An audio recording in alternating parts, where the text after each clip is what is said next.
Pemirsa, ada seorang balita yang berusia 2,5 tahun diperkosa dan dibunuh tetangganya sendiri. Pelaku bahkan sempat menyembunyikan jasad korban di dalam lemari. Budiansyah, pemuda berusia 26 tahun, warga kampung Pabuaran Tonggoh, Desa Girimulya, Kecamatan Cibung Bulan, Kabupaten Bogor, ditangkap polisi karena membunuh dan juga memperkosa balita 2,5 tahun LN. LN saat itu tengah menonton TV dengan ketiga temannya di rumah tersangka. Namun saat temannya keluar rumah, pelaku memperkosa korban, kemudian membunuhnya. Jasad korban disembunyikan pelaku di dalam lemari. Korban yang tak kunjung pulang dinyatakan hilang oleh keluarganya. Pelaku bahkan ikut membantu mencari korban. Namun korban ditemukan warga dalam kondisi yang mengenaskan di samping rumah pelaku. Akibat dari perbuatannya, pelaku terancam hukuman 20 tahun penjara. 2 bulan, ini kan udah Mei. Jadi motivasinya itu adalah dia karena timbul hasrat ya melihat anak bermain, dia ingin melakukan pencabulan. Ya, jadi timbul hasratnya itu pada saat dia melihat anak-anak itu bermain, dia timbul hasrat. Jadi dia diperkosa sampai mati ya, Pak? Sampai mati. Sampai mati. Jadi diperkosa sambil dicekek, diperkosa sampai mati. Berarti 2 kali ya sebelum... Ya, sebelum di kamar, dikerjain dulu di kamar mandi. Setelah di kamar mandi udah keadaan lemes, pindahin ke kamar, ditutup pakai selimut, dikerjain lagi sampai mati. Dan sementara itu, pemirsa, kejahatan seksual terhadap anak juga terjadi di Aceh Singkil, Aceh. Korban yang merupakan siswi kelas 1 SD diperkosa tetangganya. Karena kerap menonton video porno, Aja, pria berusia 25 tahun memperkosa tetangganya, seorang siswi kelas 1 SD. Melihat korban yang sedang bermain, tersangka lantas menyeret paksa korban. Meski korban sempat berteriak meminta tolong, namun tersangka membekap mulut korban. Aksi pelaku terungkap setelah orang tua korban heran melihat korban pulang dalam keadaan menangis. Setelah mendengarkan pengakuan korban, pelaku dilaporkan ke polisi. Kapolres Aceh Singkil Ibtu Syamsuar mengatakan pelaku mengakui perbuatannya serta didukung hasil visum yang kuat. Pelaku dijerat Undang-Undang Perlindungan Anak dengan ancaman hukuman 5 sampai dengan 15 tahun penjara.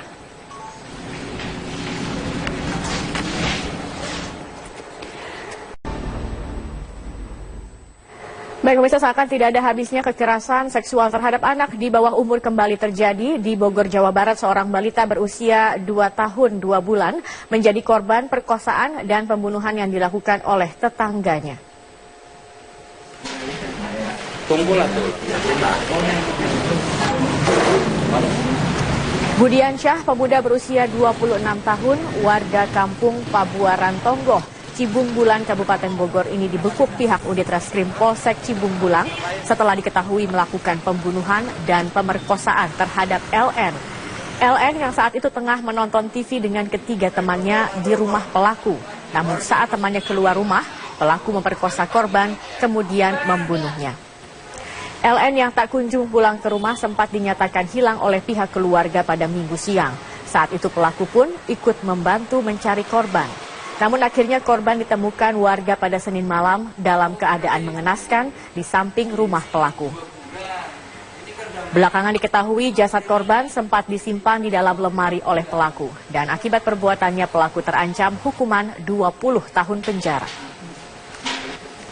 Tunggulah tuh. Orang yang bersangkutan sudah kita amankan dan saat ini sedang dilakukan proses penyidikan.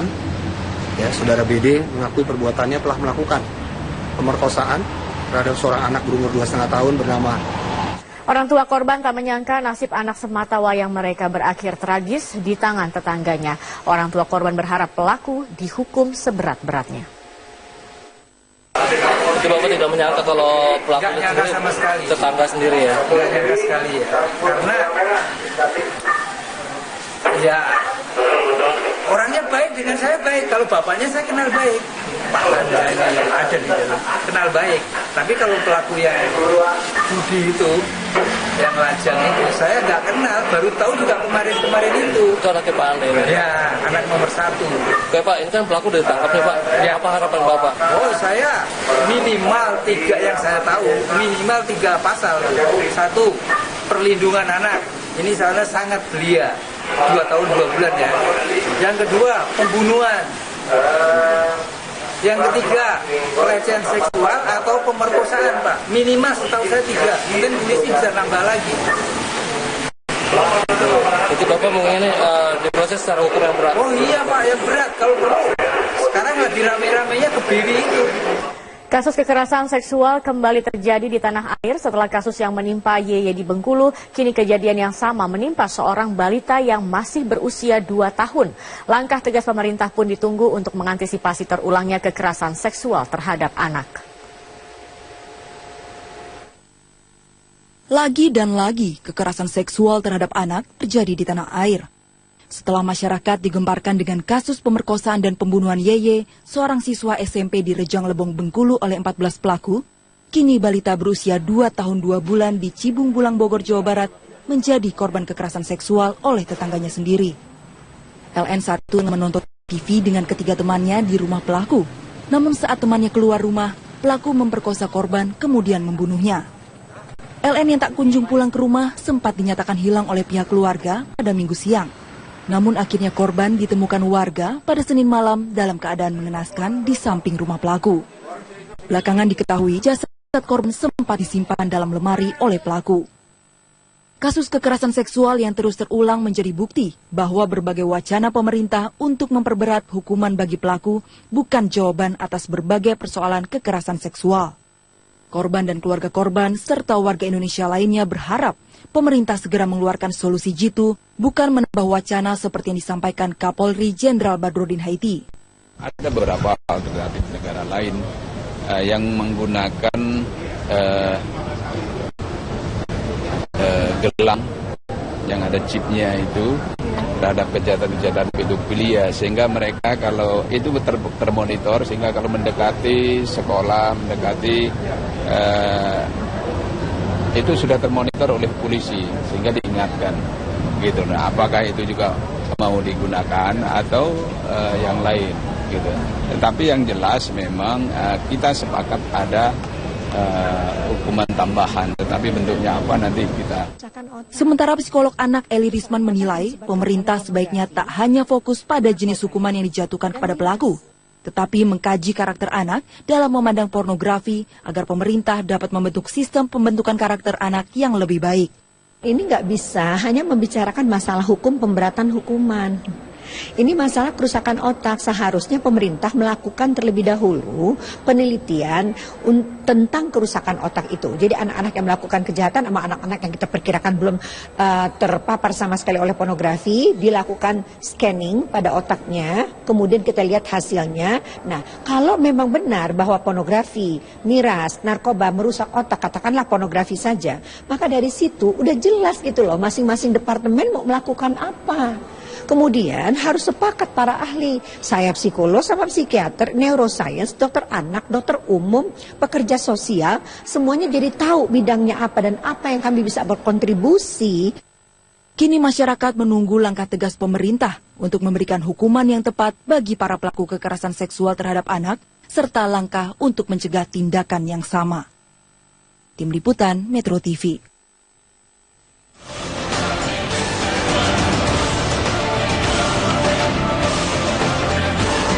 Kejahatan seksual terhadap anak kita nyatakan sebagai kejahatan luar biasa.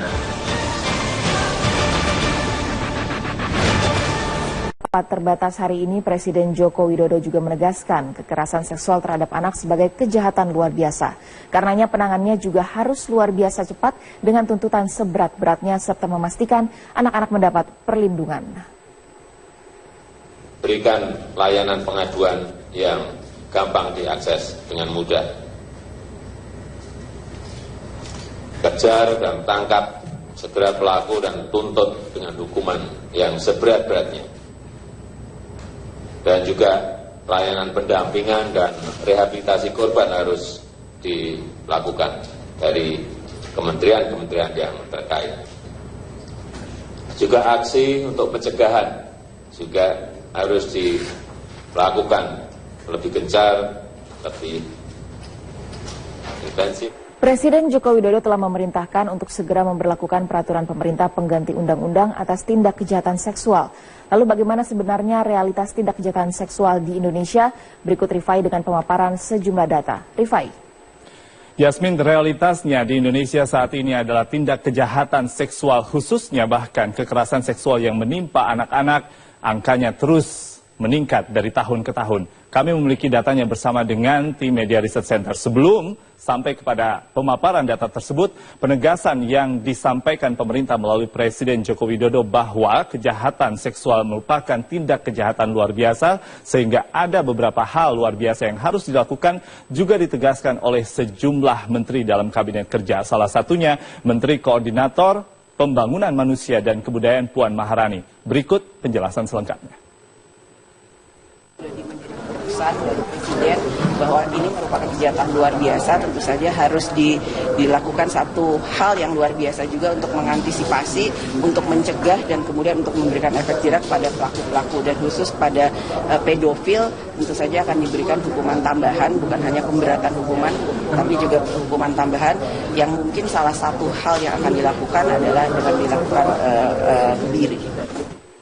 Seperti yang telah disampaikan oleh Menteri Puan Maharani bahwa ada hukuman tambahan, tentunya ada hukuman tetap yang akan disarankan kepada para pelaku tindakan kejahatan seksual, lebih utamanya lagi pada kejahatan seksual anak. Kita akan lihat bersama-sama datanya bahwa sanksi ini kita mulai dari hukuman pokok tindak kejahatan seksual seperti yang sudah tertuang tentunya dalam sejumlah undang-undang dan juga undang-undang kekerasan seksual, ada 20 tahun penjara, kemudian penjara seumur hidup dan juga vonis mati. Ini yang merupakan hukuman pokok. Lalu apabila nanti dalam berbagai bukti yang dihadirkan dalam sebuah persidangan untuk tindak kejahatan kekerasan seksual kemudian ditemukan beberapa fakta yang akan mendukung sebuah vonis oleh hakim, tentunya akan diberikan hukuman tambahan. Apabila terbukti sebagai pelaku pedofil, maka akan diberlakukan hukum kebiri dengan menggunakan bedah dan juga sejumlah zat kimia. Kemudian pemasangan chip deteksi kepada para pelaku kejahatan seksual tersebut agar bisa dideteksi tidak lagi melakukan tindakan kekerasan seksual. Dan yang terakhir merupakan hukuman tambahan yang bersifat sosial karena akan dipublikasikan identitas para pelaku kejahatan seksual. Kita lihat berikutnya, ini adalah sebuah data yang sangat menarik karena kami akan hadirkan kekerasan seksual dalam data angka. Kita lihat dari tahun 2011, 2012, 2013, 2014 hingga 2015 sudah ada total yang dihadirkan oleh Komnas Perlindungan Anak bahwa angkanya kita bisa lihat mencapai lebih dari 2.000-an tindak kejahatan atau kekerasan seksual, dan untuk khusus kekerasan seksual terhadap anak di setiap tahunnya lebih dari 50% dan angkanya terus naik hingga tahun 2016 ini. Trennya juga sudah kita ketahui dalam beberapa pekan terakhir, belasan kasus kekerasan seksual khususnya kepada anak terus terjadi. Indonesia tentunya harus waspada, Yasmin dan juga pemirsa, karena ada data terakhir yang kami ingin tambahkan dalam informasi grafis malam hari ini bahwa Indonesia jangan sampai menjadi 10 negara terbesar atau tertinggi nilai kekerasan seksualnya, khusus dari angka yang dihadirkan oleh Perserikatan Bangsa-Bangsa yang menyebutkan seperti Inggris. Pencabulan dari 5% total jumlah anak-anak yang di Inggris pernah mengalami pencabulan atau tindak kekerasan seksual. Lalu Afrika Selatan bahkan setiap 3 menit ada kasus perkosaan terhadap anak. Kemudian kita beralih ke India, ada lebih dari 48.000 kasus anak-anak dalam 10 tahun terakhir diperkosa. Lalu yang terakhir di Amerika Serikat, 16% rata-rata remaja usia 15 hingga 17 tahun di Amerika Serikat mengaku telah diperkosa. Sekali lagi, Indonesia harus waspada karena kekerasan seksual menjadi tindak kejahatan luar biasa. Yasmin. Baik, terima kasih Rifai Pamone atas pemaparannya. Dan pemirsa, Metro Malam masih akan kembali lagi dengan berbagai informasi terkini lain.